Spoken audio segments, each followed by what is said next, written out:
வணக்கங்களே, பாரிஸில் உங்களுக்கு தெரியும் இந்த மாதிரி சோகமான முடிவு ஒரு ஈழத்தமிழர் சுட்டுக் கொல்லப்பட்ட சம்பவம் பெரிய எதிர்வினைகளை ஏற்படுத்தியிருக்கிறது. பாரிஸை பொறுத்த வரைக்கும் வந்து அந்த செய்தியில் நிறைய இடங்களில் பார்த்தோம். ஃப்ரெஞ்சு ஊடகங்கள் வெளியிட்ட செய்திகளில் பார்த்தோம். அந்த செய்திகளில் வந்து ஃப்ரெஞ்சுக்காரங்களை என்ன கதைச்சுக்கிறன்றதை நாங்கள் பார்த்தோம். அதில் வந்து மிக மோசமாகத்தான் இருக்கிறது. சில கமெண்ட்களை நான் உங்களுக்கு பார்க்குறேன்னு சொல்கிறேன். அதில் முக்கியமான கமெண்டாக திருப்பி திருப்பி சொல்லப்படுதுன்னு சொல்லினா, இதுதான் மிகச்சிறந்த வழி அப்படின்ற மாதிரி ஒரு பொருள்பட அவர்கள் வந்து ஃப்ரெஞ்சில் போட்டிருந்தார்கள். அப்படின்னு சொன்ன என்ன, இவை ஒரு குடியேறிகள் இல்லை புலம்பெயர்ந்தவர்கள், அதாவது எங்கள் நாட்டவர்கள் அல்ல. அதனால இவை பிரச்சனைக்குரியாகலாம் வந்து ஃப்ரெண்ட்ஸ் சமூகம் பார்க்குறபடினால இந்த இந்த இவையில் தான் பிரச்சனை, இவையால் நாட்டிலேயே பிரச்சனை இருக்குது அப்படின்ற மாதிரி பார்க்குறபடினால என்ன கன்சோச்சுன்னா, இப்படி ஒரு சாயகம் சந்தோஷப்படுறான். அதாவது இது சரியான வழி என்று ஆமோதிக்கிறான். ஃப்ரான்ஸ் போலீஸ் கடைசியாக வந்து ஒரு சரியான விஷயத்தை செஞ்சுருக்குது அப்படின்ற மாதிரி சொல்லியிருக்கிறாங்க. இது வளமையாக இப்போ மட்டும் இல்லை, வேறு நாட்டு அல்ஜீரியனோ வேறு ஆக்கள் பிரச்சனைப்படி இதே மாதிரி சம்பவம் நடக்கையும் இதே மாதிரியான கொமெண்ட்ஸ்கள் வந்தோன்னு இருக்கிறது எங்களுக்கு அது கண்ணுக்கு தெரியல. இன்றைக்கு எங்கெண்டே அளவுக்கு நடந்து அந்த கொமெண்ட்ஸ் வரைக்கும் தான் எங்களுக்கே தெரியுது. யாருமே எங்களுக்கு ஆதரவாக கழிச்சுக்கிறான்னு கேட்டால் இல்லை இந்த விஷயத்தை ஆராயணும் அப்படின்ற மாதிரி கேட்டால் இல்லை. இதே சம்பவம் ஒரு ஃப்ரெஞ்சுக்காரங்க நடந்திருந்தால் இதே ஆக்கள் இதே மாதிரி கமெண்ட் பண்ணிப்பாங்கட்டா இல்லை, மாறி கமெண்ட் பண்ணியிருப்பாங்க.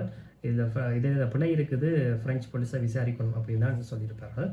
அதாவது என்ன, இது ஒரு ஃப்ரெஞ்சுக்காரனுக்கு நடந்திருந்தான் வெள்ளைக்கு சரியா. அதனால் மாறி மெட்டாவுக்கு நடக்க அது என்னன்னு சொல்லினா, அவன் வந்து அதை ஃப்ரெஞ்சு போலீஸில் பிரச்சனை இருக்கா இல்லையான்றதை வந்து அவன் அந்த கதை எடுக்கிறானே இல்லை. என்ன அவனுக்கு அது தேவையில்லை, இந்த சந்தோஷமே காணும் அப்படின்ற மாதிரி இருக்கிறாங்க. கிட்டத்தட்ட கொண்டாடுற ஒரு மனநிலையில் இருக்கிறாங்க. இந்த மாதிரி இன்னும் அதிகமாக நடந்தால் இன்னும் நல்ல நாட்டுக்கு அப்படின்ற மாதிரி எல்லாம் கொமெண்ட் வந்திருக்கிறது. பார்க்க கவலையாக இருக்கிறது. பிரான்ஸ் மக்கள் இப்படிப்பட்டவர்களா? ஒரு ஜனநாயகம் பெரிய அளவில் தலை தோங்குற பிரெஞ்சு புரட்சியை அதாவது உலகத்துக்கு பிரெஞ்சு புரட்சியை கொண்டு வந்த நாடு இதுதான். மக்களுடைய ஆட்சி மக்களுக்கு அன்று அந்த விஷயத்தை அடிப்படையில் முழங்கி செயல்படுத்தினார். அமெரிக்காவில் வேறாக தியரி எழுதியிருப்பாங்க. ஆனால் நேரடியாக மக்களை இறங்கி புரட்சி செய்து பிரெஞ்சு புரட்சி அது நாட்டை கட்டமைச்சது பிரான்ஸில் மட்டும்தான் முதலாக நடந்தது. அப்படி இருக்கேக்க அப்படி ஒரு மக்கள் இந்த மாதிரி புலம்பெயர்ந்தவர்களை இந்த மாதிரி பார்க்குறாங்களா? இல்லது என்ன, நாங்கள் எப்படி வந்தோம், எப்படியெல்லாம் அடக்கப்பட்டிருக்கிறோம், எப்படி எங்களுக்கெல்லாம் என்ன நடந்ததுன்றது தெரியாமல் வராமல் இஞ்சியன் வார அப்படின்ற மாதிரி கேட்கறதெல்லாம் வந்து மேலே அந்த மனநிலையை வந்து ஒரு மிக சோகமான நம்ம யாருக்கு எங்களுக்கு தான் சோகம் இருக்குது அவங்க நினைக்க காரணம்.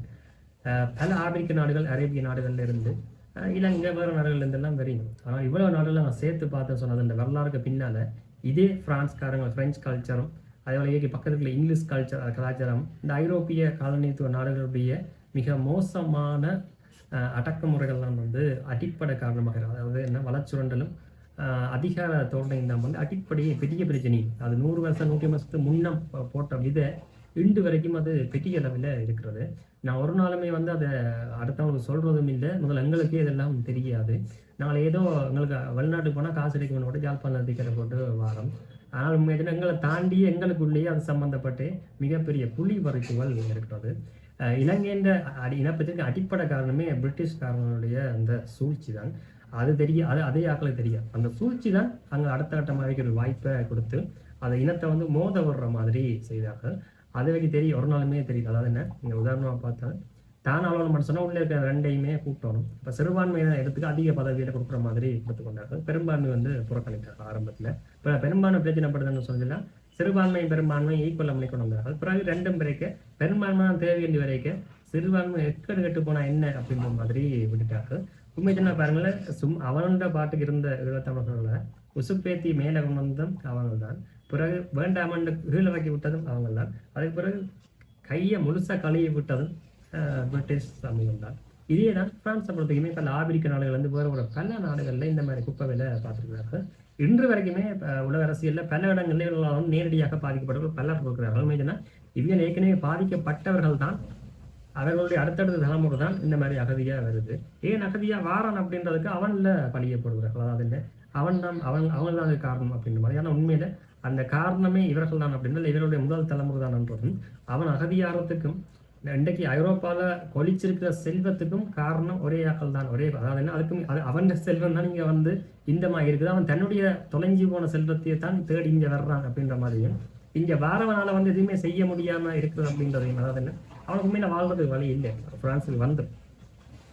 இதுதான் இங்கே விஷயம். நீங்கள் சாதாரண பாருங்களேன், ஒரு கருப்பன் வந்து ஒரு கருப்பினத்தவர் ஒரு ஒரு ஒரு ஒரு ஒரு திருட்டு ஒரு பீட் பாக்கெட் அடிச்சுட்டான் பாரிஸ்லியன்னு சொல்லி சொன்னால் எவ்வளோ பெரிய கோபம் பெறும் பெருசுக்காரருக்கு. ஒரே ஒரு தன் வந்து அடிச்சிட்டான்னு சொல்லிச்சுனான். ஆனால் அதே ஒரு நாடு போய் அவன் நாடையே திருடும். பிரான்ஸ்ன்ற நாடு ஆபிரிக்க நாடு திருடும், மொத்த நாட்டை திருடும். இங்கே யாருக்குமே கோபம் பாருங்க. அதான் இங்கே விஷயம். நாங்கள் அதை வந்து ஒரு நாளுமே யோசிச்சு பார்க்குறேன். அரசியல் மெட்ரோவில் போய் கொண்டு போய் உங்களுக்கு முன்னுக்கு ஒரு கருப்பினத்தவர் ஒரு பிக் பாக்கெட் அடிக்கிறார், பர்ஸை திருட்டுக்கிறார். சாதாரணமாக பாரிஸில் நடக்கிற விஷயம், அதே போல் மெட்ரோவில் நடக்கிற ஒரு விடயம் தான். சரி, இப்படி ஒரு செய்தி வந்து பிரான்ஸ் உலகத்தில் வருது, வளமாக தான், ஆனாலும் வந்து ஆரம்பத்தில் வருது. சரியா, அந்த செய்திக்கு பின்னால் வந்து எக்கச்சக்கமான ஃப்ரெஞ்சுக்காரங்க வந்து பெரிய வேறு மாதிரியான கமெண்ட்லாம் பண்ணி கொண்டு வந்தார்கள். ஐயோ பெரிய குற்றம், பெரிய குற்றம், பெரிய குற்றம், இதை ஏதாவது தடுத்து நிறுத்துங்கள், இந்த மாதிரி திருடுகிறார்கள், இவர்களுக்கு ஒரு மானம் கிடையாதா, ரோசம் கிடையாதா, இது கிடையாது. எங்களை தமிழர்கள் உட்படவே திட்டி தீர்த்திருப்போம். இப்போவும் திட்டி கொண்டாந்து இருப்போம். சரியா, பயந்தே திட்டுவோம். நாங்கள் தான் தெரியுமே, நடக்க முதலே நடக்க நினைச்சு பயந்து திட்டுறாக்கள் தட்டி கொண்டிருப்போம். சரி, ஒரு கதையை சொல்கிறேன். இதே விஷயத்தை, அதாவது என்ன, ஒரு கரப்பை வந்து ஒரு பிற்பகல் திருட்டு போகிறான், குற்றம் தான், பாரிஸ் சட்டங்களுக்கு உட்பட்டு குற்றம். ஓகே, இப்போ நான் இதே அந்த கருப்பனுக்கு ஒரு நாடு இருக்குது ஆப்பிரிக்காவில். சரியா, அந்த நாட்டில் நிறைய இயற்கை வளங்கள் இருக்கும். ஆப்பிரிக்கா சாதாரணமாக இயற்கை வளங்கள் நிறைந்த நாடு. எல்லா நாட்டிலுமே ஏதோ ஒரு பெரிய அளவான வளம் இருக்கும். ஆனால் உலகத்தில் வேற எங்கேயும் இல்லாத வளம் எல்லாமே ஆப்பிரிக்காவில் இருக்கும். ஆனால் அதிகமாக வறுமையில் வாடுற நாடும் ஆப்பிரிக்காவில் தான் இருக்கும். சரி, அதை விடுவோம். இப்போ அந்த திருடின கருப்பனுக்கு ஒரு நாடு இருக்கும் ஆப்பிரிக்காவும். அங்கேருந்து இங்கே வந்திருப்பான், வந்தவர் வழி இல்லை, கட்டியை காட்டுறது, திருடுறது, இதெல்லாம் வேலை அவனுக்கு இங்கே பாரிஸை பொறுத்த வரைக்கும். சரியா, ஆனால் அவன்கிட்ட நாட்டிலையும் திருட்டு நடந்துருக்கும். எப்படின்னு சொன்னால் பெரும் திருட்டு நடந்துருக்கும். அப்போ சாதாரணம், நான் கமெண்ட்ஸை பார்க்க எங்களுக்கு வேற உண்மை சொன்னால் பொத்திக்கொண்டு போகும் தான் வரும். எவ்வளோ ஃப்ரான்ஸ்காரங்களே அவனை திருடான்னு சொல்லி கொண்டிருக்கான். அதை ஒரே ஒரு பர்ஸை திருடிட்டான், திருட்டு. ஆனால் அவன்கிட்ட நாட்டை இதே ஃப்ரான்ஸ் நாடு அவன்கிட்ட மொத்த நாட்டையும் திருடி கொண்டிருக்கும். சரியா, திருடி கொண்டிருக்கும். இங்கே ஒருத்தர் வந்து அதை பற்றி கதைக்க மாட்டாங்க. நாங்கள் தான் முதலாவது கதைக்கிறோம் நாங்கள் நினைக்கிறோம். இவ்வளோ யூடியூப் சேனல் இருக்கும் ஃப்ரான்ஸில் எவ்வளோ ஊடகங்கள் இருக்கும், இதெல்லாம் வெளியில் வந்துட்டு முன்னாடி இல்லை ஏன் இந்த கோணத்தில் அதை கேட்டிருப்பாங்களா, இல்லை சொல்லியிருப்பாங்களா, இல்லை ஜோதிச்சிருப்பாங்களா கூட இல்லை. நாங்கள் சொல்கிறோம், என்ன துணிஞ்சு சொல்லிக்கிறோம். சரியா, இல்லை முதல் விஷயமே இதுதான். என்ன, ஒருதன் தனியாக திருடினா உங்களுக்கு என்ன நடக்குது, ஃப்ரான்ஸில் நேரம் உங்களுக்கு கண்ணுக்கு நடக்குது, நீங்கள் பார்க்குறீர்கள், அதில் உங்களுக்கு ஆபத்து இருக்க நினைக்கிறீர்கள், உடனே கத்துறீர்கள். சரியா, அதான் விஷயம். கோவப்படுறீர்கள், கத்துறீர்கள், ஏதோ மனசு உளவியல். நாங்கள் எங்கே போகிறோம், வெள்ளைக்காரங்க கற்றுக்கோம். வெள்ளைக்காரங்க எக்ஸ்ட்ரா கோவம் இருக்கும், என்ன ஏன் இவங்களுக்கு இங்கே வராங்க. ஆனால் அதே அவன் ஏன் இங்கே வரான்ற கேள்விக்கு அவன் நாட்டில் இந்த நாடே மொத்தமாக சேர்ந்து திருடுறது தான் காரணம்ன்றது தெரிய வாய்ப்பில்லை, தெரிய போகிறது இல்லை. தேடினா கிடைக்கும் தெரியாது. ஏன் தெரியாதுன்னு சொன்னால் அதுங்களுக்கு தேவையானது. அங்கே திருடித்தானே இங்கே வருது. இங்கே இந்த சவுஸ் ஐரோப்பான சவுஸு எங்கேயோ திருடித்தானே இங்கே உணவு சேர்க்கிறான். பிறகு என்ன, டீசெண்டாக ஒயிட் கலரை போட்டு கருப்பு கோட்டையும் போட்டுட்டு நல்ல வடிவாக அந்த மொழியில் ஃப்ரெஞ்சில் இங்கிலீஷில் ஸ்டைலாக கழிச்சிட்டு லுக் கொண்டு விட்டு கூலிங் கிளாஸ் போட்டு லுக் கொண்டு விட்டால் ஓகே, வெள்ளையாக இருக்கிறோம் போய் சொல்ல மாட்டான்னு சொல்லி அநேகமாக அடிமைகள் நம்பிவிடும். அதாவது அடிமை கும்பல் நம்பிடும். அதை வச்சுக்கொள்ளும். இதாங்க நடந்து கொண்டிருக்குது உலகம் ஃபுல்லாக ஒவ்வொரு நாட்டிலுமே தான் நடக்குது. இன்றைக்கி அமெரிக்கா பாருங்களேன், முழுக்க அடாவடியும் கலவும் திருட்டுட்டான். அடுத்தவனால நேரடியாக இறங்குற அளவுக்கு அதை கலாச்சாரத்தை கொண்டு வந்துட்டார்கள். ஆனால் அமெரிக்கா யாருமே கேள்வி வருகிறாங்க. என்ன சொன்னால் என்ன, அவனுக்கு தேவை. இப்போ தேவையான சொல்லினா என்ன, அவன்கிட்ட தேவைக்கு நீங்கள் என்ன அளவு செஞ்சாலும் அவன் வந்து கண்ண முடிவுண்டு இதாண்டுவான். அதாவது என்ன, சப்போர்ட் பண்ணுவான்.